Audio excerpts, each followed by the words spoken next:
Olá, meus amigos, a paz do Senhor Jesus para todos, em nome do Senhor Jesus. Quero compartilhar uma reflexão acerca do Evangelho de Jesus e acerca do outro Evangelho. Carta do apóstolo São Paulo, capítulo 1, versículos 6, o 7 e o 8. Paulo diz: Admiro-me de que tão depressa passasseis daquele que vos chamou a graça de Cristo para outro evangelho, o qual não é outro, mas há alguns que vos inquietam e querem transtornar o evangelho de Cristo. Mas, ainda que nós mesmos, ou um anjo do céu vos anuncie outro evangelho, além do que já vos tenho anunciado, seja anátema.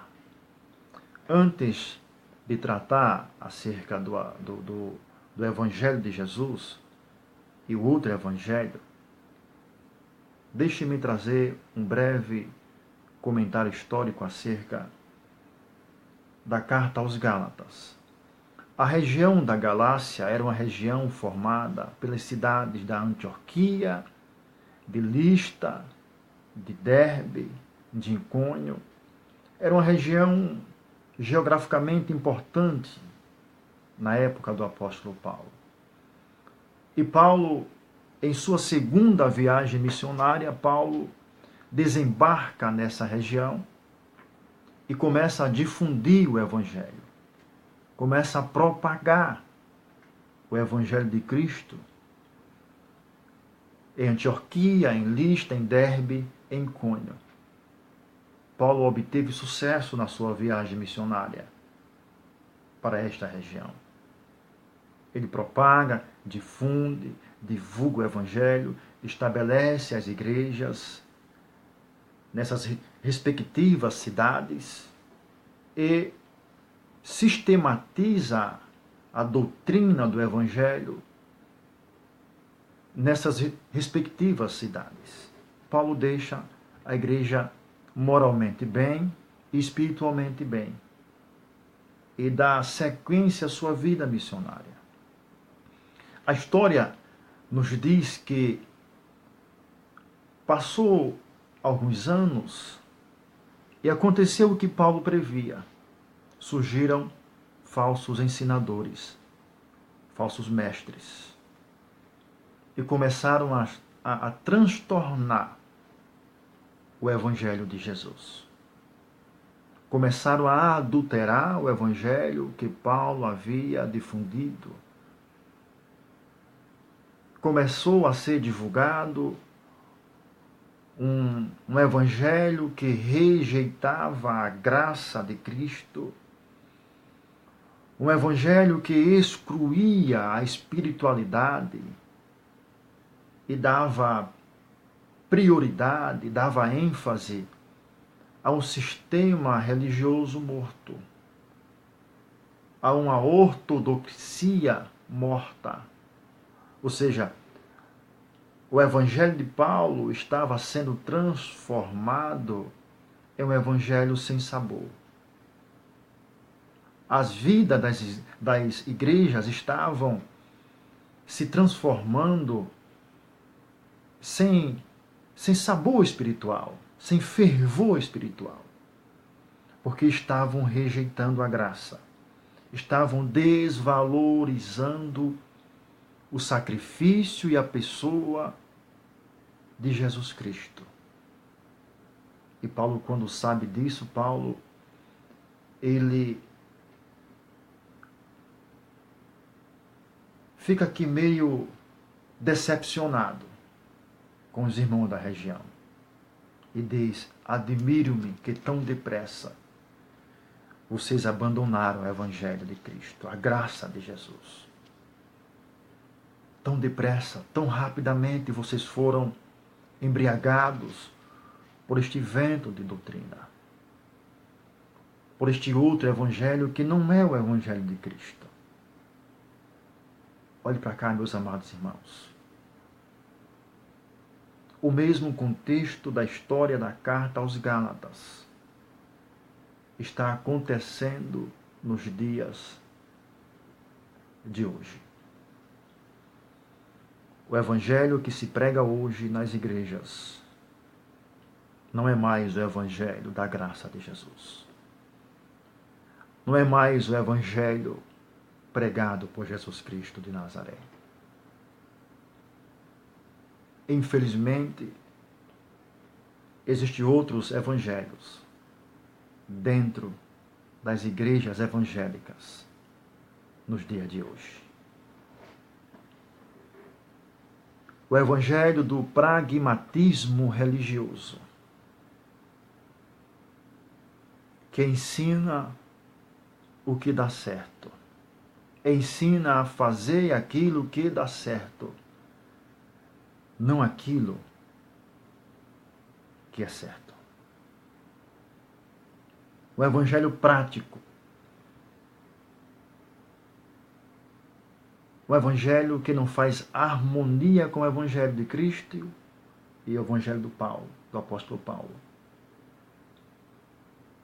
O evangelho da prosperidade espiritual, que ensina que se você não conseguir ter, que se você não conseguir adquirir, e se você não conseguir conquistar suas realizações, Deus não está com você. E você é um amaldiçoado de Deus. Esse evangelho não faz sentido com a Bíblia.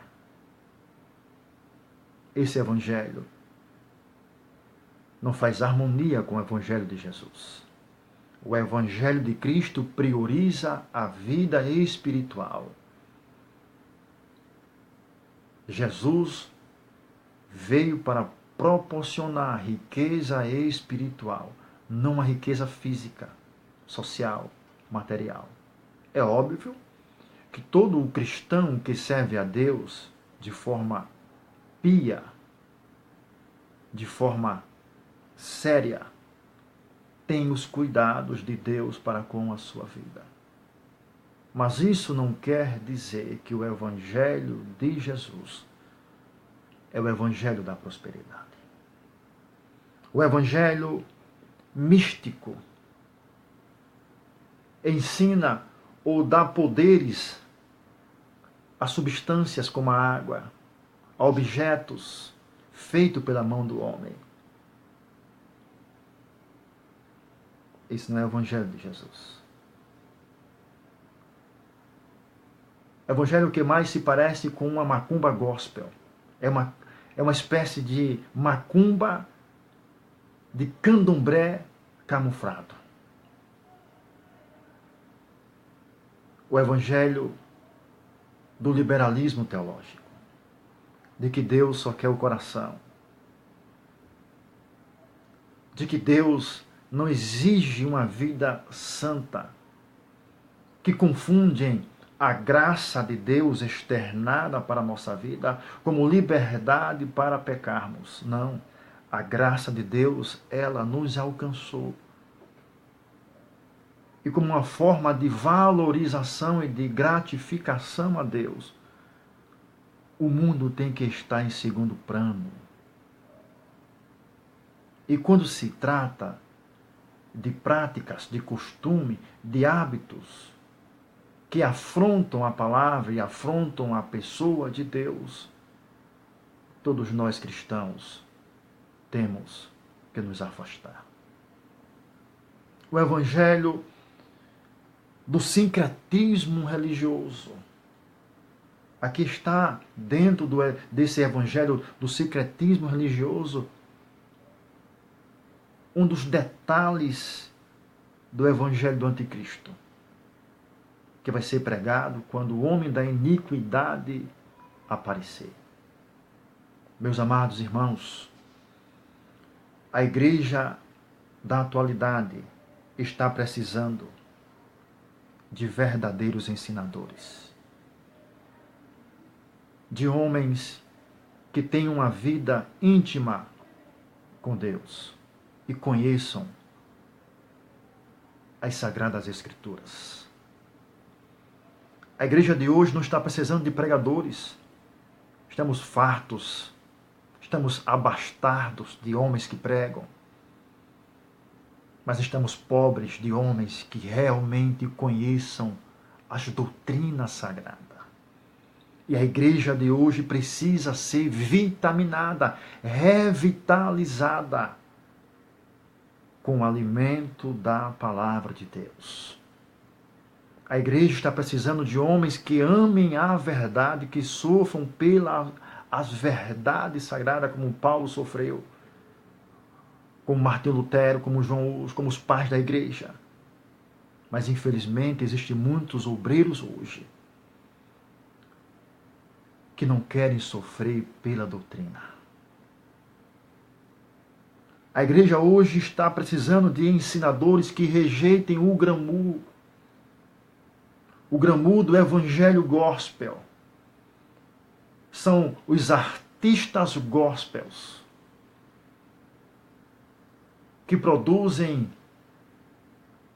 barulhos, que produzem histerias, mas poder, virtude, manifestação do Evangelho de Deus. Nem um pouco.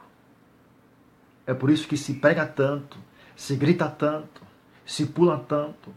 E quanto mais se grita, quanto mais se pula, mais as pessoas se parecem com o mundo. Porque a palavra genuína não está sendo aplicada nas igrejas. Ensinadores que se preocupem com a alma, que independente de qualquer coisa, se você é pobre, se você é rico, ele ama você, ele ensina você. Pregadores que antes de subir em cima do altar, passe 2, 3 horas no seu quarto orando a Deus, pedindo uma orientação a Deus para ensinar a palavra para você. Porque quem sobe em cima do altar não pode pregar o que quer. Mesmo tendo um certo conhecimento teológico, mesmo sendo formado, você não pode pregar o que quer. É o Espírito Santo, é Deus quem governa a igreja. É uma teocracia, é um sistema teocrático. É Deus governando o povo através de você. É por isso que às vezes as suas pregações não dá vida à igreja. Não dá sentido para as vidas dos irmãos. Porque você está pregando o que quer. Você tem que orar. Tem que ter o seu momento de devoção. Você tem que buscar na fonte que é Deus. Deus, o que é que eu vou falar para o teu povo hoje?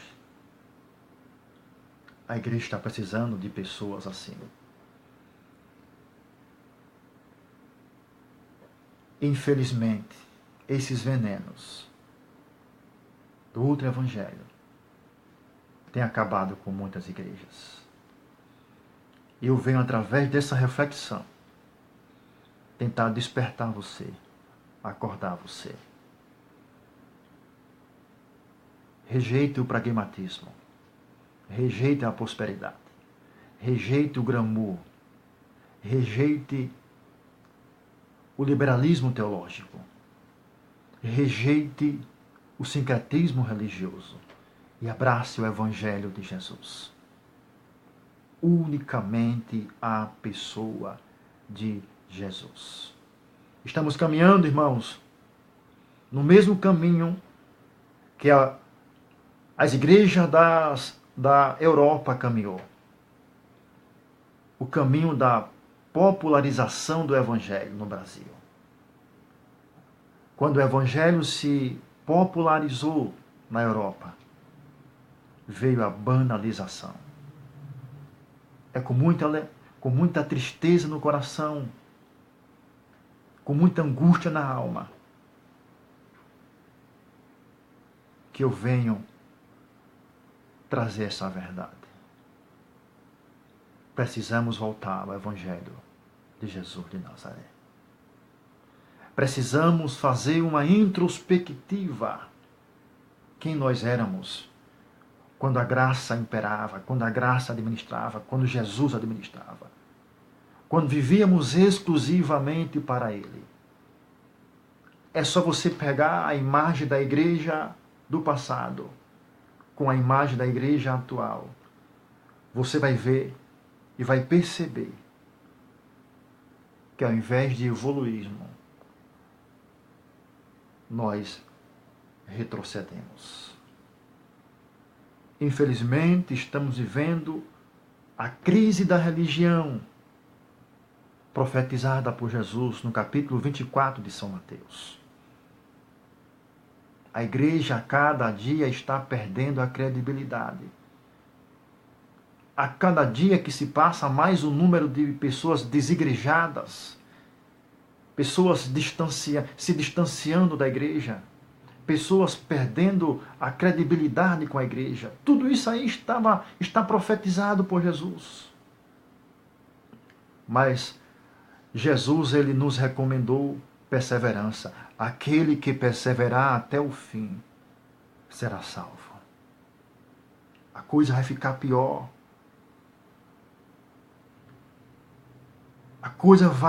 O cerco para a igreja vai ficar pior. Mas aquele que permanecer no Evangelho de Jesus será salvo. Que Deus abençoe a todos, em nome de Jesus de Nazaré. A paz do Senhor para todos e um abraço para todos, em nome de Jesus.